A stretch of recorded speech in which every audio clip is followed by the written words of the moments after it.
Salam Bapak Ibu, Saudara sekalian, selamat sore. Pada hari ini kita akan merenungkan satu tema mengenai kejujuran. Jujur adalah lurus hati, tidak berbohong, tidak curang dalam permainan atau mengikuti aturan yang berlaku. Jujur berarti iya adalah iya atau tidak adalah tidak.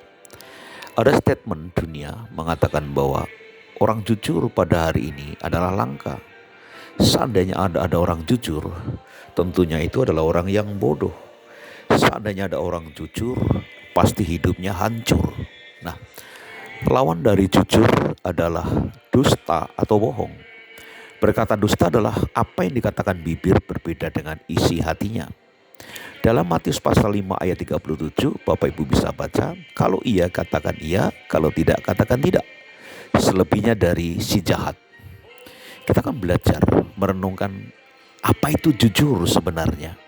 Faktor-faktor membuat orang tidak bisa jujur. Yang pertama adalah kesombongan. Kenapa kesombongan? Karena kesombongan itu berusaha menutupi sikap dan penampilan luar saja. Dipoles begitu rupa supaya kelihatan baik di depan orang. Kelihatan manis, kelihatan lembut, dan sebagainya. Yang kedua, faktor membuat orang tidak bisa jujur karena mencari aman terhadap semua orang atau kelompok. Nah, model semacam ini bisa bermuka dua dan cenderung punya sifat tidak bisa dipercaya dan hanya mencari keuntungan pribadi. Yang ketiga, takut perbuatan yang jadi bongkar karena dosa pada dasarnya mengikat, membutakan sehingga membuat orang semakin nyaman di dalam ketidakjujurannya. Ingin memuaskan gaya hidup karena pengaruh lingkungan, pergaulan, dan kebodohan dalam bersikap. Yang kelima, faktor yang menyebabkan orang tidak bisa jujur, kerakusan, tamak, ingin cepat kaya. Orang ingin cepat kaya karena didorong oleh rasa gengsi yang begitu rupa, makanya mereka korupsi begitu rupa dan mereka tidak tanggung-tanggung kalau ada kesempatan pasti disikat dengan habis karena apa? Didorong oleh rasa gengsi, daging rakus tamak. Nah, faktor yang sering kita abaikan adalah yang keenam, kebohongan kecil yang dianggap wajar dan merasa berat apabila kita berkata jujur. Dan statement kita yang kita sering dengar, jujur nggak perlulah, bohong putih ada, bohong hitam itu lebih berat, bohong putih itu lebih ringan, dikit-dikit nggak masalah. Justru kebohongan kecil yang kita anggap wajar itu nanti akibatnya akan menjadi sebuah habit, kebiasaan, dan kita akan menjadi orang yang suka berbohong pada perkara-perkara yang selanjutnya. Dan kita akan belajar apa kata Tuhan tentang kejujuran. Kejujuran membuat seseorang dapat dipercaya. Amsal 3 ayat 32. Amsal pasal 3 ayat 32. Perhatikan dengan baik Bapak Ibu.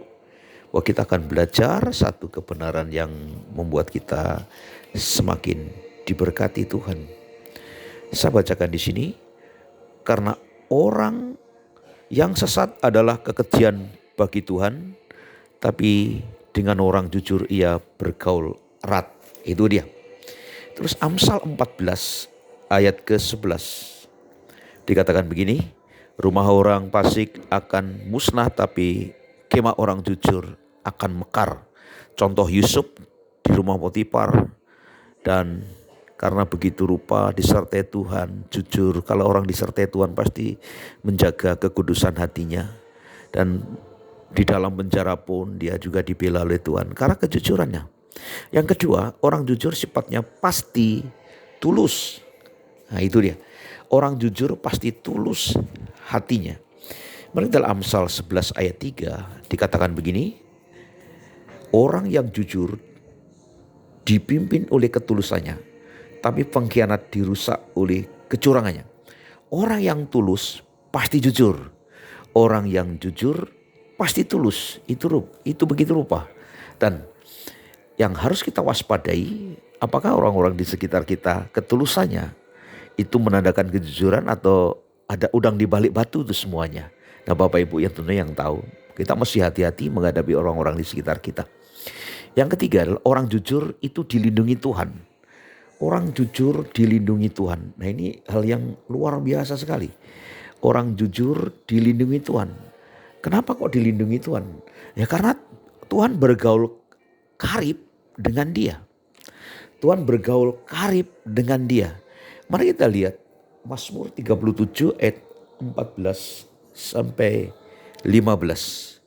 Orang-orang fasik menghunus pedang dan melentur busur mereka untuk merobohkan orang-orang sengsara dan orang-orang miskin untuk membunuh orang-orang yang hidup jujur. Tetapi pedang mereka akan menikam dada mereka sendiri dan busur mereka akan dipatahkan. Nah ini dia. Ada perlindungan Tuhan. Orang yang merencanakan kejahatan dengan kita, Tuhan akan balikkan. Tuhan akan gagalkan, Tuhan akan batalkan itu Bapak Ibu yang terjadi. Nah yang keempat adalah orang jujur mendapat pertolongan Tuhan. Orang jujur mendapat pertolongan Tuhan. Mazmur 2 ayat 7 saya bacakan begini. Aku mau menceritakan tentang ketetapan Tuhan. Dia berkata, anakku engkau telah kuperanakkan pada hari ini, mintalah kepadaku, maka bangsa-bangsa akan kuberikan kepadamu menjadi milik pusakamu dan ujung bumi menjadi kepunyaanmu. Engkau akan merumukkan mereka dengan gada besi, memenjarakan mereka seperti tembikar tukang perak. Akan mendapat pertolongan Tuhan. Dan yang lebih luar biasa lagi, orang jujur doanya dijawab oleh Tuhan. Orang jujur doanya dijawab oleh Tuhan. Amsal 15 ayat 8. Mari kita baca. Korban yang orang fasik adalah kekejian bagi Tuhan, tetapi doa orang jujur dikenanya. Kita perhatikan. Nah, itu dia Bapak Ibu. Yang keenam, orang jujur itu tidak pelit. Perhitungan atau orang-orang semacam ini akan bermurah hati. Luar biasa. Orang jujur akan bermurah hati, tidak perhitungan, tidak pelit. Karena apa? Dia tahu semakin dia memberi, semakin dia akan diberkati. Dan dia tahu bahwa dia akan harus menjadi saluran berkat bagi banyak orang. Nah itu dia. Nah orang jujur itu tidak pelit. Kenapa tidak pelit? Dia tahu berkatnya. Coba Amsal 11 ayat ke-11 dikatakan begini. Berkat orang jujur memperkembangkan kota, tetapi mulut orang fasik meruntuhkannya. Itu dia. Orang jujur itu pasti tidak pelit.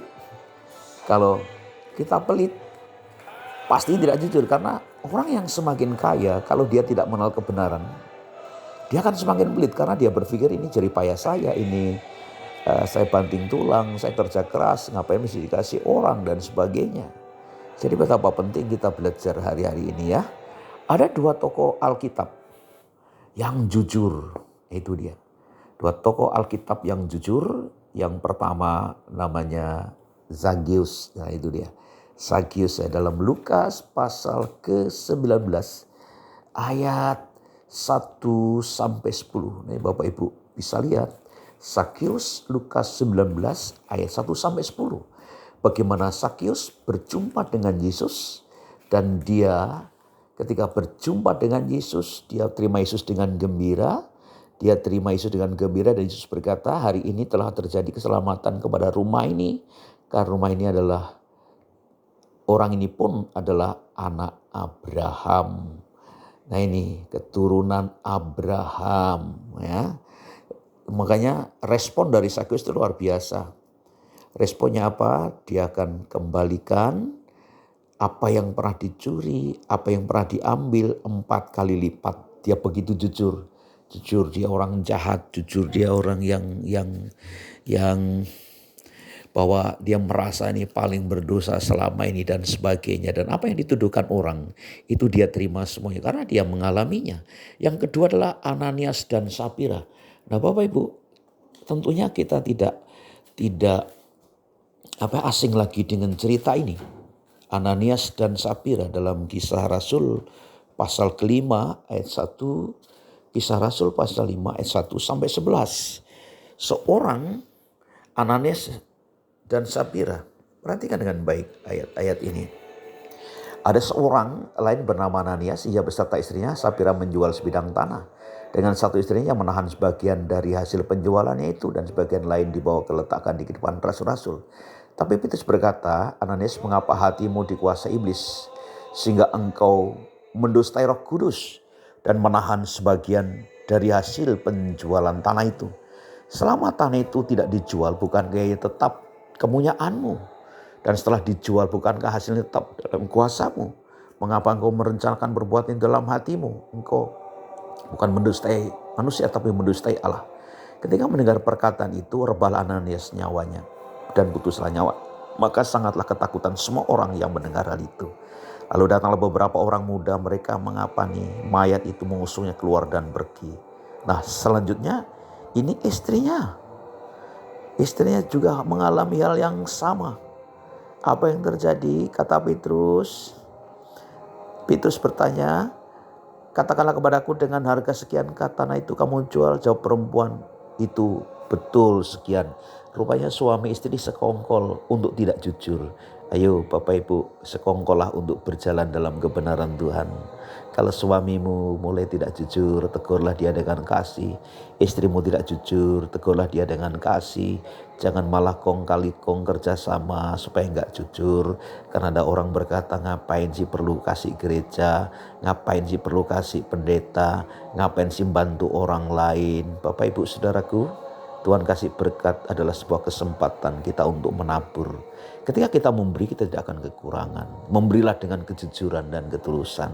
Kata Petrus kepada mereka, kepada Petrus, mengapa kamu berdua bersepakat untuk mencobai roh Tuhan? Lihatlah, orang yang baru mengubur suamimu berdiri di depan pintu dan mereka akan mengusung engkau juga keluar. Lalu rebahlah perempuan itu juga di depan kaki Petrus dan putus nyawanya. Ketika orang muda itu masuk, mereka mendapati dia sudah mati. Lalu mereka mengusungnya keluar dan menguburnya di samping suaminya. Maka sangat ketakutlah seluruh jemaat dan semua orang mendengar hal itu. Bapak Ibu, kejujuran itu penting. Kalau seandainya urapan para rasul dalam cerita ini terjadi dalam gereja sekarang, betapa mengerikannya Pak. Pasti banyak orang mati karena banyak orang gak jujur. Banyak orang mati di gereja. Nah Bapak Ibu Saudara, mari kita belajar hari ini kejujuran. Apakah kita sudah jujur dengan Tuhan? Yang tahu jujur atau endaknya itu hati kita. Kalau belum jujur di hadapan Tuhan, ayo kita berjalan. Tuhan masih kasih kesempatan buat kita untuk melakukan yang terbaik bersama Dia. Dan hari ini kiranya Tuhan Yesus memberkati Bapak Ibu dimanapun Bapak Ibu berada. Dan saya berdoa Bapak Ibu diberkati keuanganmu, diberkati kesehatanmu, diberkati keluargamu, diberkati masa depanmu. Kalau hari ini sedang punya masalah keuangan, masalah kesehatan, aku berdoa dalam nama Yesus Tuhan jamah. Karena Tuhan bergaul dengan Kak Arif, dengan orang yang jujur. Kami tahu banyak hal yang kami jalani Tuhan, kadangkala kami tersandung, kadangkala kami tidak sempurna. Tapi kami percaya kami sedang diproses Tuhan menuju kesempurnaan. Terima kasih Bapa, berkati yang mendengar semuanya. Aku berdoa kasih Tuhan menyertai mereka semua. Dalam nama Yesus kami berdoa dan mengucap syukur. Amin. Salam Bapak Ibu. Tuhan Yesus memberkati. God bless you semuanya. Salam.